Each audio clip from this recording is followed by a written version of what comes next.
Baik, bismillahirrahmanirrahim. Assalamualaikum warahmatullahi wabarakatuh. Yang terhormat dosen pembimbing saya, Dian Kartika Rajeng. Yang terhormat dosen penguji saya, Profesor Dr. Supriyono. Dan yang saya banggakan teman-teman sekalian, terima kasih telah meluangkan waktunya untuk dapat menghadiri SRM 2 saya dengan judul Analisis Peran Audit Internal dalam pencegahan fraud studi kasus pada Universitas XYZ di Yogyakarta. Selanjutnya masuk ke latar belakang penelitian. Peran audit internal begitu penting terhadap sebuah organisasi agar organisasi bisa mencapai tujuannya dan agar organisasi bisa mendapatkan nilai tambah dengan adanya audit internal.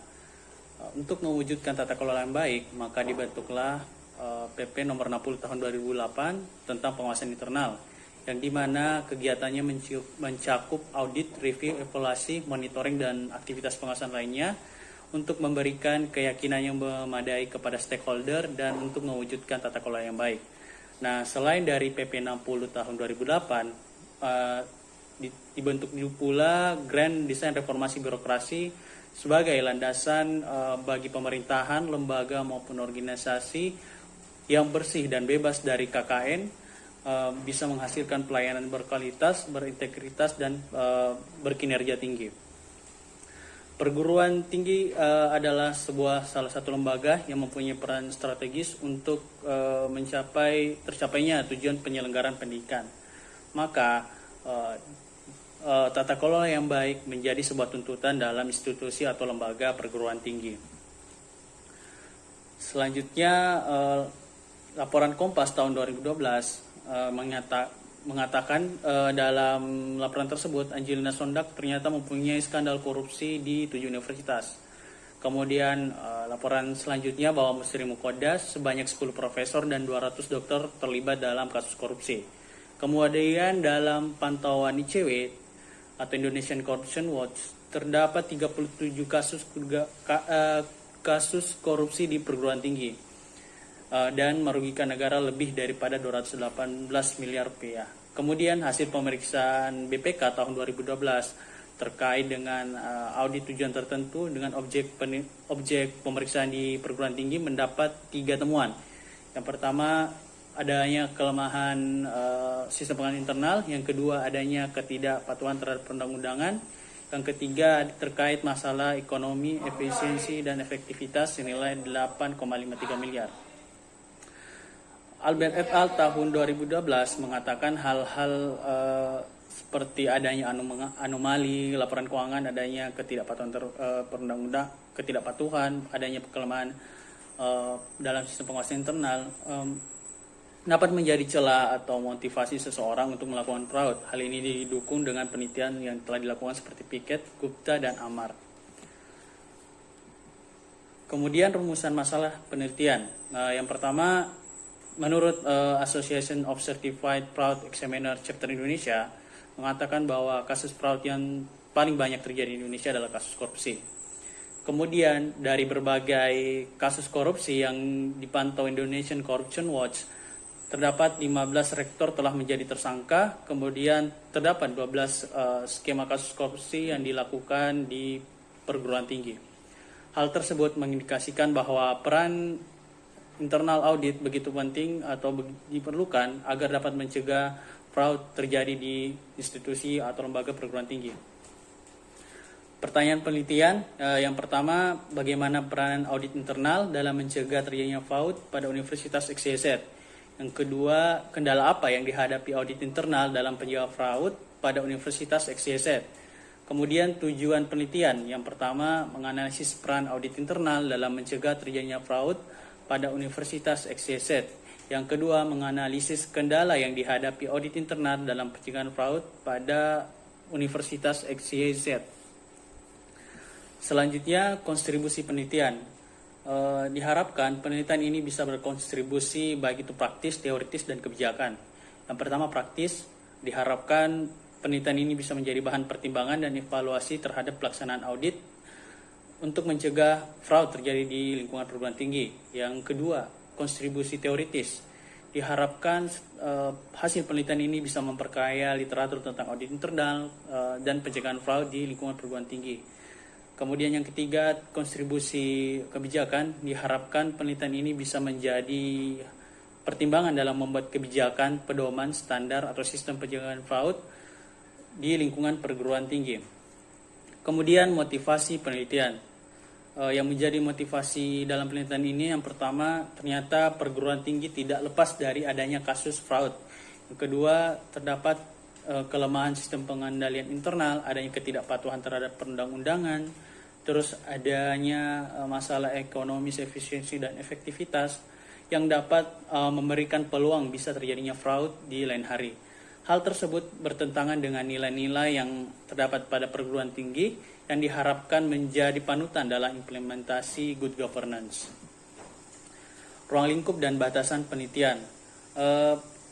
Penelitian ini melingkupi peran audit internal pada perguruan tinggi dalam mencegah fraud yang dilakukan di Universitas XYZ. Kemudian penelitian ini terbatas pada langkah-langkah, sistem atau program yang dilakukan oleh audit internal dalam mencegah fraud. Kemudian prevention, deterrence, dan disruption, identification, dan prosecution adalah indikator atau menjadi fokus penilaian dalam pencegah fraud yang dilakukan oleh audit internal di Universitas XYZ. Selanjutnya, tinjauan pustaka. Yang pertama adalah audit internal, di mana menurut Institute of Internal Audit 2010 bahwa audit internal merupakan aktivitas independen dan objektif dengan melakukan evaluasi dan layanan konsultasi untuk meningkatkan operasional dan tata kelola dan nilai tambah bagi organisasi. Kemudian yang kedua, peran audit internal menurut BPKP tahun 2008 bahwa peran audit internal mengalami pergeseran peran. Yang pertama itu dari watchdog, konsultan, kemudian katalis. Kemudian audit internal pada perguruan tinggi. Audit internal di perguruan tinggi dilaksanakan oleh Satuan Audit Internal atau SPI, yang hal tersebut diatur dalam Peraturan Permendikbud, Peraturan Menteri Pendidikan dan Kebudayaan Nomor 22 Tahun 2017, yang dimana kegiatan audit mencakup adalah kegiatan review, evaluasi, monitoring untuk bisa mengontrol dan memastikan keamanan aset atau harta yang ada di perguruan tinggi, dan untuk mewujudkan laporan keuangan yang baik, kemudian sehingga penyimpangan dan ketidakpatuhan bisa dideteksi secara dini. Selanjutnya adalah fraud. Definisi fraud telah banyak dikemukakan oleh beberapa ahli dan beberapa penelitian sebelumnya seperti Singleton, Bologna, Albert maupun Tuan Kota. Dari berbagai definisi tersebut, maka dapat ditarik kesimpulan menurut Tuan Kota bahwa fraud merupakan berbagai macam kecerdikan seseorang atau kelompok yang direncanakan, baik itu individu maupun secara kelompok, yang sengaja untuk mendapatkan sebuah keuntungan melalui melakukan pelanggaran terhadap perundang-undangan, kemudian menyembunyikan fakta atau melalui rekayasa yang mengakibatkan kerugian bagi orang lain. Kemudian jenis-jenis fraud menurut ACFE 2016 menyatakan bahwa ada 3 jenis fraud yang ada. Yang pertama itu adalah penyalahgunaan atau pencurian aset, kemudian ada kecurangan laporan keuangan yang menyembunyikan kondisi keuangan yang sebenarnya untuk mendapatkan keuntungan. Kemudian yang terakhir atau yang ketiga adalah korupsi, yang dimana termasuk kegiatan seperti adanya penyalahgunaan jabatan atau konflik kepentingan, adanya penerimaan yang tidak sah atau ilegal, adanya penyuapan, kemudian adanya pemerasan. Selanjutnya adalah pencegahan fraud. Menurut BPKP tahun 2008, tujuan pencegahan fraud yang efektif memiliki 5 tujuan. Yang pertama, prevention, yaitu mencegah terjadinya fraud dalam semua lini organisasi. Yang kedua, deterrence, yaitu menangkal pelaku yang berpotensi bahkan hanya untuk bertindak coba-coba. Yang ketiga adalah disruption, yaitu mempersulit gerak atau langkah pelaku fraud. Kemudian yang keempat ada identification, yaitu mengidentifikasi aktivitas-aktivitas yang mempunyai resiko tinggi dan untuk mengidentifikasi kelemahan audit internal.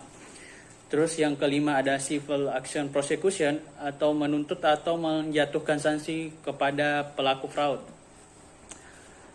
Selanjutnya adalah landasan teori. Landasan teori yang digunakan dalam penelitian ini adalah teori Freud Triangle, yang dimana pertama kali dikemukakan oleh Cressy, yang dimana Freud mempunyai 3 elemen, yaitu adanya pressure, opportunity, rationalization.